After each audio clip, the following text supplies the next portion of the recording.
Just the media, they're all full of lies. What you know a little bit, all hoping you die. Live free or die. Live free or die. Live free or die. Live free or die.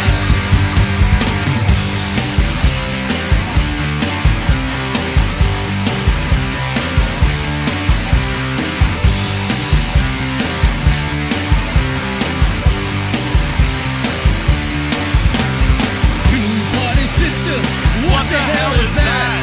Votes just the same, nothing but a crap. They tell you what to think, they control what you see. Why don't you think and heard it on TV? I said live free or die. Live free or die. Live free or die. Live free or die.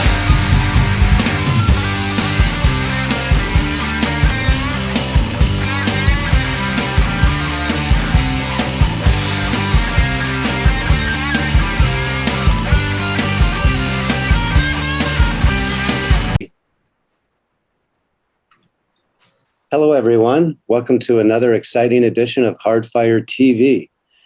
My name is Cameron Weber. I'm an economist and historian and producer and host sometimes of Hardfire TV.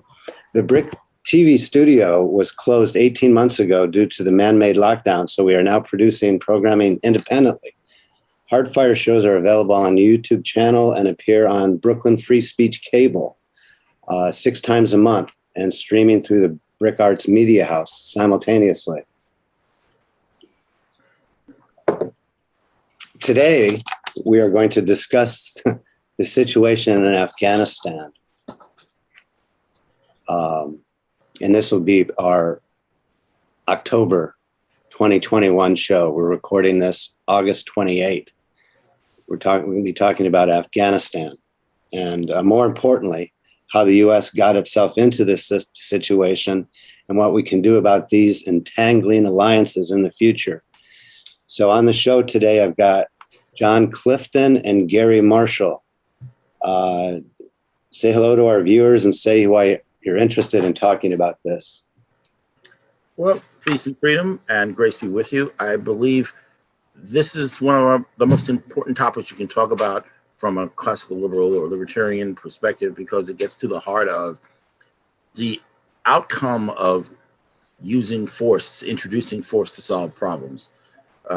We can't continue doing this, but there are very few times when the outcome or the results of one of these operations turns out to be so spectacularly wretched and botched and wrong as far as everyone is concerned that we can finally broach this topic of what are we doing invading countries and occupying countries 8 time zones away, 9 time zones away from us, and calling it protecting our borders. What's the point of that? But protecting our borders and protecting our people should be entirely divorced from a question of being a worldwide empire determined to be all over the place and controlling and dominating and influencing the rest of the world. Yeah. This is this particular instance is showing us there are limits to that approach. That's right. And John, you used to be in the Navy, in the military. Yes, I served on ballistic submarines back in the 80s, early 90s. And I've been aware of the circumstances militarily regarding actions of our government and other governments, in terms of trying to influence and dominate different hemispheres of this planet. Yeah. And I think we should just stick to protecting ourselves. Yeah, John, so I'd like to just say that we won World War II, but we lost it by then becoming the predominant hegemony in the world's policeman, right? Yep.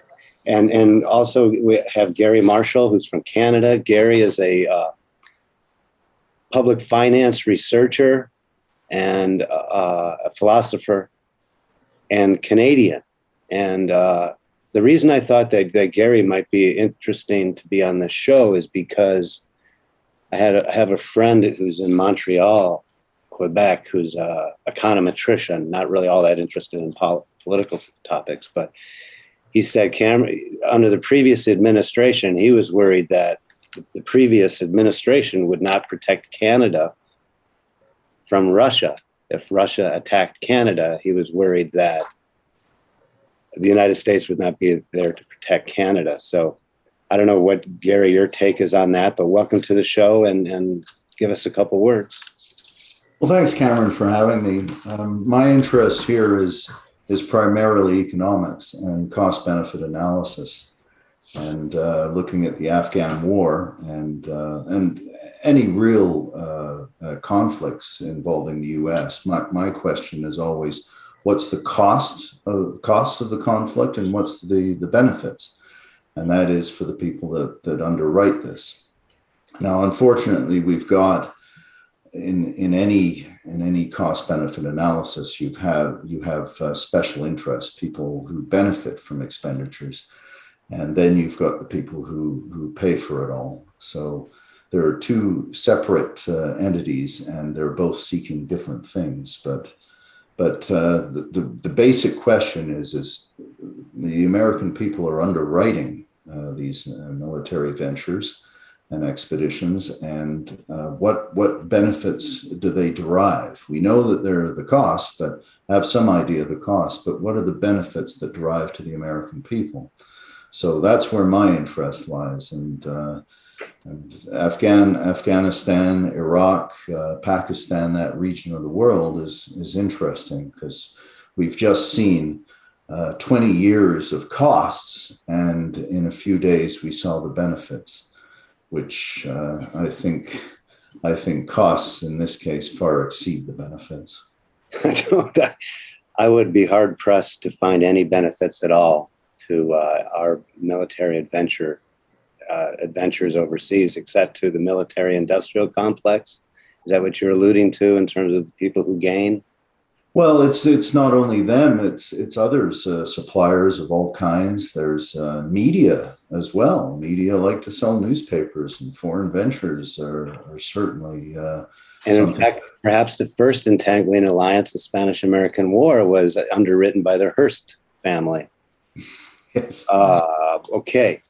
So thank you for participating in today's discussion. Over the past 2 weeks, we have seen the U.S. leaving Afghanistan after 20 years of the never-ending war. We do not mean to criticize specifically Team Blue's handling of this man-made humanitarian disaster. There have been Team Red administrations that could easily have left the endless toll of person blood and animosity during the past 20 years. I have leaving in quotes, as we had to send thousands of troops back to help with the evacuations since the so-called declared troop withdrawal. So what do you think of that? Well, you have to look at it from the point of view of there's several things, because there's several parts to this wheel that became undone. There's been, as it's been said over and over, multiple nations and world empires that have tried to conquer and hold on to Afghanistan, going all the way back to Alexander the Great, exactly. And then through Napoleon, and then through Russia, perhaps the British Empire, or the Turks tried to do it too. We're just delayed. Empire. Mm-hmm. And that's they've all failed for the same reason. It's a terrain that can be conquered temporarily, but it's not there to be stay conquered. It would, and they first did this thing after the first 5-6 months. It was everybody was applauding the military industrial complex, and that is the people on the establishment side in Washington. And look how smooth this operation was in taking down this country. And I was wondering, well, will it be saying that 5 or 6 years from now? Will it be saying that 10 years from? I mean, will they find out what Russia found out, what Napoleon found out, etc.? And that's the main issue there in terms of they made the same mistake, and we had the same strategic hubris of the previous empires, thinking we could hold things simply because we said we're the biggest and the baddest of this time. But John, we also, and Gary, feel free to step in. We also did it under the ideology of exporting democracy. Yeah. It was part one, part two. We see this happen many times with this global empire. We find a pretext to go into a particular country, to dominate it, to occupy it, to try to influence it, and change it completely from whatever it was into what we want it to be. And after the pretext is used to get us in there, then everything starts to become nation building or exporting democracy. And it doesn't work because democracy comes from a particular kind of background, particular geography sometimes, which is convenient for that. And this place seems to have been built for tribal warfare and tribal dominance. And warlords fighting it out over terrain, and a lot of it's for opium, controlling the opium market. I just want to add up something here about the opium. The Taliban has had which dominates and always seems to will dominate Afghanistan, has been because of their Muslim beliefs against a lot of the opium. It actually removed most of the opium trade in Afghanistan before the incursion started. And then we ended up in a position of guarding up the opium fields to make sure those opium fields would stay reconstituted. I ended out, we're leaving. I don't know whether the Taliban is going to continue to use those opium fields to help finance their operations, or whether they're going to let their religious impulses rule. And I have a graphic, John, that I'll show now that we're talking about that now. There's a graphic from the UN that shows that the poppy fields in Afghanistan have increased production by 15% in the last 2 years. And I don't want to touch on any I don't want to give anybody a sore thumb, but wasn't the government of Afghanistan our ally for 20 years, and weren't they seen as the largest opium distributor in the world? During that time frame, during the last 20 years since we got back in there and reactivated the poppy fields that had fallen off the cliff in terms of because of the Taliban had tried to get rid of them. But now that they're an income earner, they have to make a choice whether they're going to choose their Muslim belief or their financial beliefs in order to keep them going. Well, with the U.S. withdrawal, they suddenly inherited. What did they inherit from the Afghan army as the Afghan army folded and or were bribed, and then the Taliban. So the United States left behind 75,000 military vehicles, 600,000 weapons, and 208 aircrafts, which are now in Taliban hands. But I wanted to say too that that's not unique, because Mao, during his nation building exercise, he was a opium distributor and made profits that way. Yeah.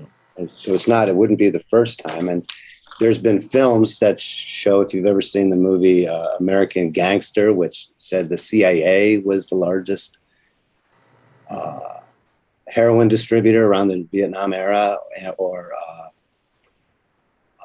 the film about this Sicario, about the CIA being a cocaine in Latin America. But I don't mean to dominate. Gary, what is your take on this? Well, I mean, who knew that the U.S. military would become the chief procurement officer or office for the Taliban? I mean, it's just in military equipment. It's just shocking. Well, yeah, that's right.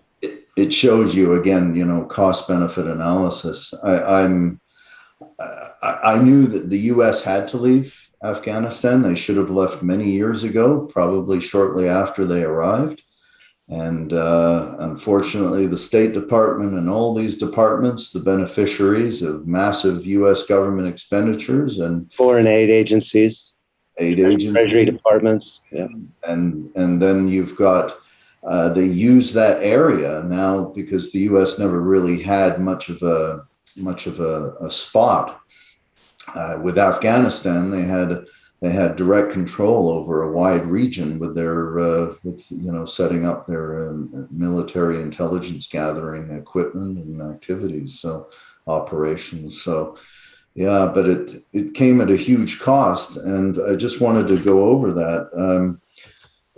Brown University came out with the cost of the war project, and they estimated that for the Department of Defense expenditures in the amount of about $1 trillion, State Department budget, 60 billion, Defense Department base budget, war-related increases, 443 billion, estimated interest on the war debt, 530 billion to date, and then veterans care to date, 296 billion. So you're looking at roughly $2 trillion. Now, this doesn't include continuing interest on the debt to fund all these expenditures, as well as further war-related costs for veterans. So that's veterans care, pensions, burials, etc. That's going to keep adding up. During this 20-year period, 250,000 Afghans dead, 8,000 Westerners dead, mostly U.S. military troops and contractors, as well as some aid workers, NATO troops, and so on. So a massive cost. And what was the benefit? So when the U.S. left after a 20-year occupation, it's all fallen apart within a few days. And now we're starting to see where all this money has been going. You've got warlords who have these vast palaces, the country leaders with vast palaces. They're your friend as long as you keep paying them. Exactly. How much money was shipped out of the country that came into Swiss bank accounts, you name it. It's an ungodly mess. And these warlords, I mean, with the U.S. occupation, a lot of people got rich. The office of John Sopko, he's the special inspector general for Afghan reconstruction. He released a 144-page report, and he's been in office since 2012. And there is such an office. And he estimates for total costs for Iraq, Pakistan, and Afghanistan, you're looking at $6.4 trillion in monies expended for these wars, 20-year occupations.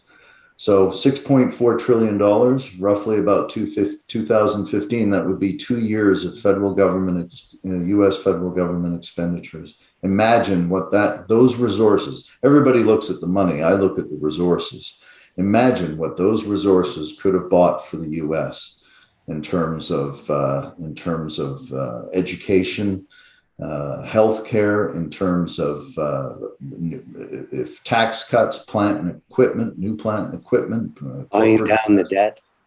And yes, yeah, and imagine what those resources could have bought for the U.S. people. But no, they went overseas.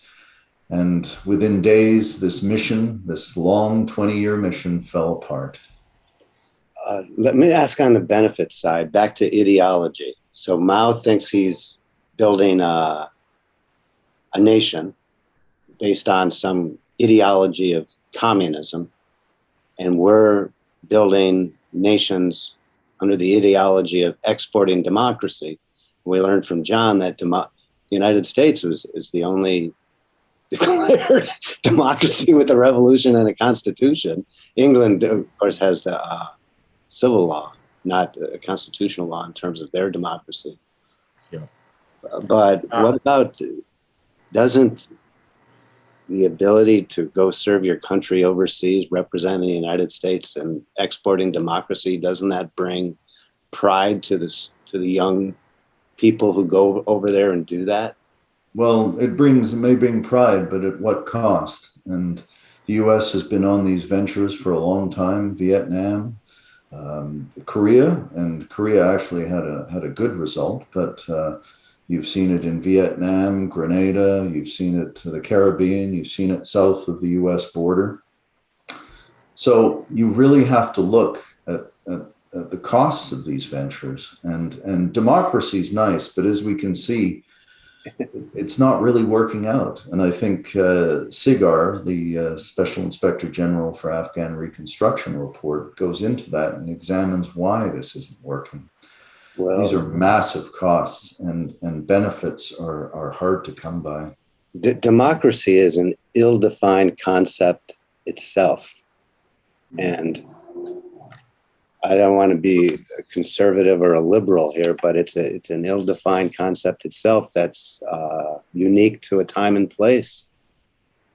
And speaking of ideology, I just want to bring up this thing about, a parent can be, a particular parent in the neighborhood can be the parent of the year for that area, but it doesn't give that person the right to run into somebody else's house down there and say, okay, now I'm going to parent your kids too.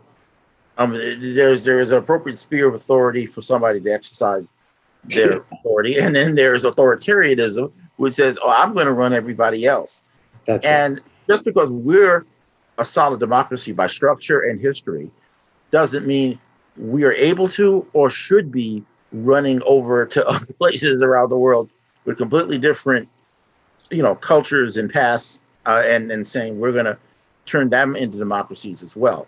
Normally, democracy is organic to the people of a particular area who express the desire and then execute that desire to transform themselves into a democratic order.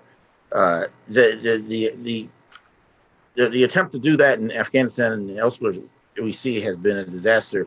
But I tend to think if it's also a bit of duplicity. We say one thing, that is the MIA, the military-industrial complex, not an A, but a C, and we do something else.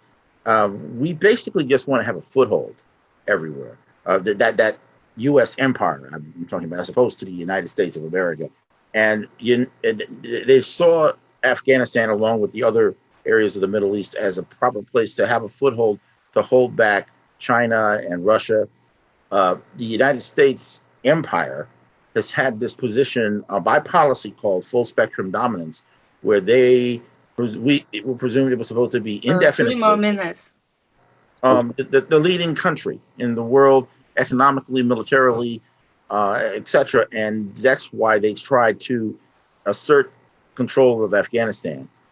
To hold on to that hegemonic power, to hold on to the power. Mm-hmm. There's a lot of state theory that says once you have the state who rules by coercion, you have to constantly increase that sphere of coercion in order just to maintain your existence. Mm-hmm. Yeah. Also, I just want to add that one thing that would never have led to victory it would have been a concentration on Afghanistan, because if they're fighting the Taliban, if they assume they're the major threat, most of the Taliban is in Pakistan. So there wouldn't have been an ability to really defeat the Taliban unless you were willing to take the war over to Pakistan as well as Afghanistan. And the United States decided against that, thus additionally assuring they were going to be defeated. And Pakistan, of course, was always, I remember 20 years ago when this happened, is, again, they're your friends as long as you buy it, as long as you're paying.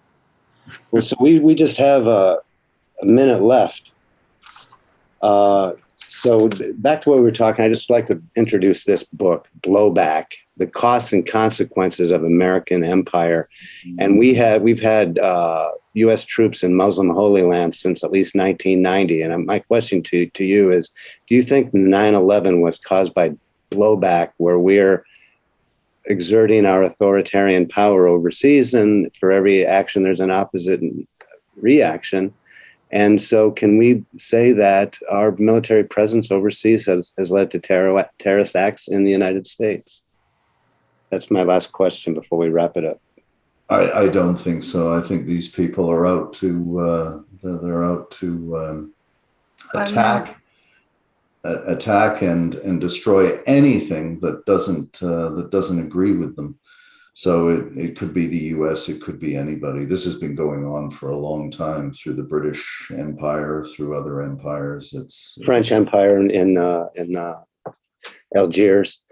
Algeria. Yeah. I would say quickly, 9/11 was a false flag, and it's in response to the false flag that we've had the blowback.